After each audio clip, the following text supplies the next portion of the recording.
Today we're going to be making a mint julep, which is one of the best and easiest cocktails to make at home since it's comprised of only 3 ingredients and you've probably got all of them already. Plus, it's a drink that looks super cool, so it's really going to impress your wife and your kids when you make it. The julep actually has really distant origins, dating back way further than cocktails.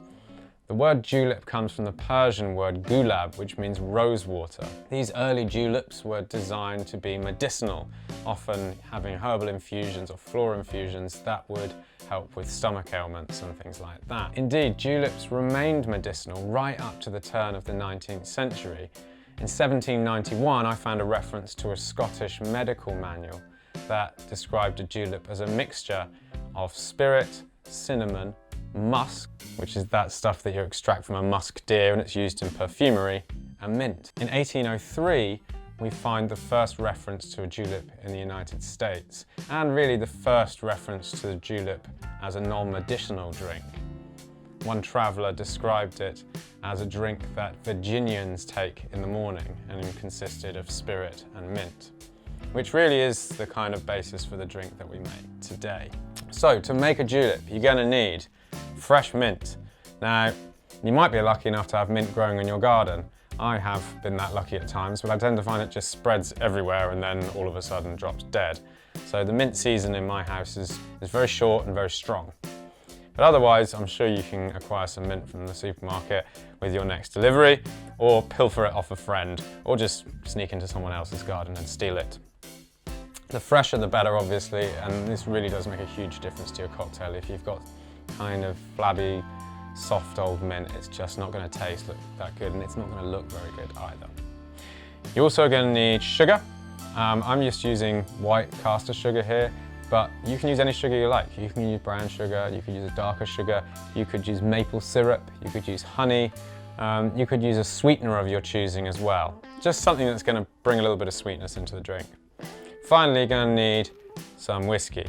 Now, really ideally for this drink, you want to be using a Kentucky bourbon, since this drink is synonymous with Kentucky, especially the Kentucky Derby, the big horse race that takes place there every year, and which serves juleps by the bucket load. I believe they serve something like 150,000 juleps a day at the Kentucky Derby. You don't have to use a Kentucky bourbon, of course. You can use any bourbon you like. You could use a rye, and really for this drink, because of its origins being so sort of vague in terms of the combination of herbs or flowers or fruits and the spirit they go into, there's nothing to stop you from mixing this up a little bit. Try using a rum, try using a Scotch whiskey, and even consider using light spirits.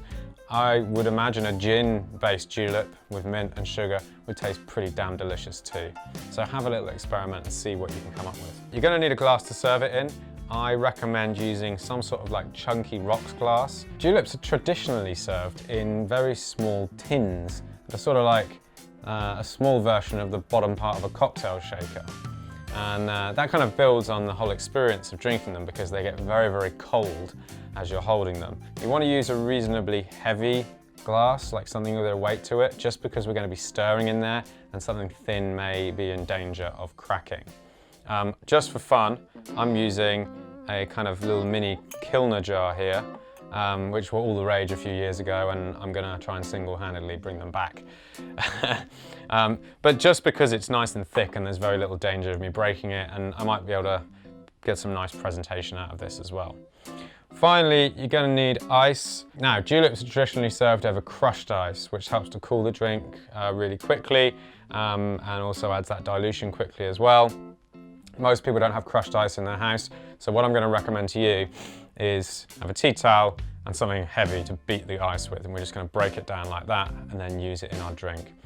You can try blending ice to crush it if you want to, but you're probably going to find the same thing that everyone else finds with the first time they attempt that, which is just that the blades spin freely as all the ice sort of sticks to the outside of the blender. It's really difficult to crush ice without an ice crusher. So, I think we're ready. Let's get on and make this drink. So first and foremost, we are going to crush our ice. So let's get this over here.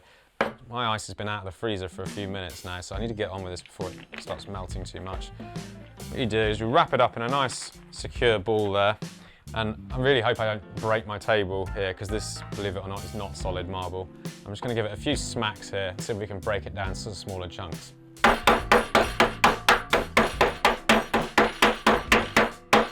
Okay, see how we did? Nice. Yeah, we got.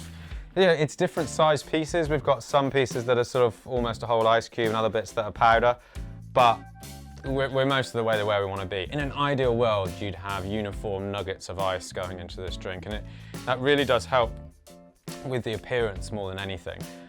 Cool, so that's our ice. Let's move this over here. So we'll start by adding a teaspoon of sugar.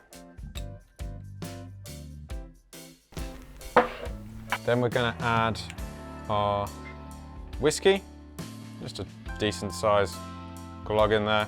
You want to be aiming for around about 50 or 60 ml, but it doesn't matter that much. And then finally, we'll add our mint. Now the way to do this is take your individual sprigs, and we want to think about which parts of these are going to be useful for garnishing and which parts are going to be useful to going in the drink, because we don't want to waste it, okay? So this top bit's a nice garnish. We'll put that to one side, leaves in there, and then I'm just left with the stalk. Take another piece out, another nice garnish piece there, leaves in there, good. And we probably want about a dozen leaves in this drink, but that will of course depend on the size of the leaves and to some extent the quality of the mint you're using as well. That should do it, and what we're going to do is just stir all of this together. We're doing this without ice so far because what we want is that sugar to dissolve, which is going to happen more readily in warmer liquid, and we want that mint to start to infuse into the alcohol as well, which again is going to happen more readily in warmer liquid. And you can really smell that starting to come off. I've seen bartenders before, and this has been going on as long as I can remember, when they take mint before they put it in a drink, they'll get a handful of it and they'll do that and then pop it in there. I've never understood why people do that. I mean, it's sort of a bit of theatre. Smacking it on your hand releases aroma into the air, but we don't want aroma in the air, we want aroma in the drink. That's where the flavour's supposed to be. So don't do that, anyone, please. Just get those leaves in that drink and infusing in there, because then we're going to extract more of that flavour into the glass rather than into the air around it. And if you're worried about it not smelling minty enough when this cocktail's served, that's what these guys are for, the garnishes, okay? So the sugar's dissolved, the mint's been stirred through a little bit. Let's get some ice in there now. Now the ice is going to further help extracting flavour from that mint, because it sort of acts like an exfoliant in there. Aggravates the surface of the mint, you're moving around. Now that, let's get the mic up there. That is a wonderful sound. You know why? It's the sound of a mint julep on its way to you. And there really isn't another drink I can think of that makes that specific sound. Let's just appreciate it for a second.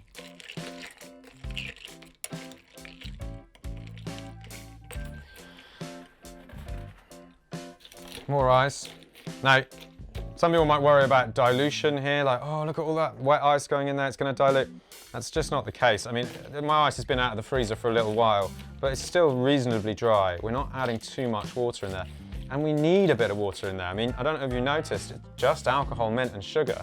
So we need a bit of dilution. It shouldn't end up being a strong drink. Got all that nice mint.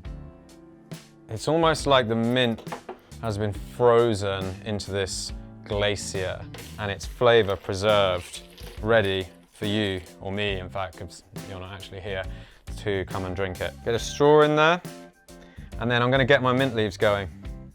So let's bunch them up like that, like a little bouquet. Stick them there, right next to where this thing closes, and then we can fold the lid over, and that'll kind of hold it in place. And I keep the spoon in there, because it's nice to have a spoon to sort of churn it around, move it around, keep it moving as you're drinking. And there you are, look at that. It's wonderful. I mean, it looks like I've been practicing my horticultural skills in the greenhouse, doesn't it? This looks like something that might actually grow if you gave it some sunlight. But sadly, it will never get the chance because I'm going to drink it right now.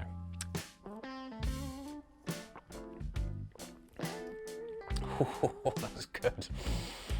Oh, I haven't had a julep for ages, and I don't know why. Right, we're making juleps tonight. That's what I'm drinking. God, that is so good.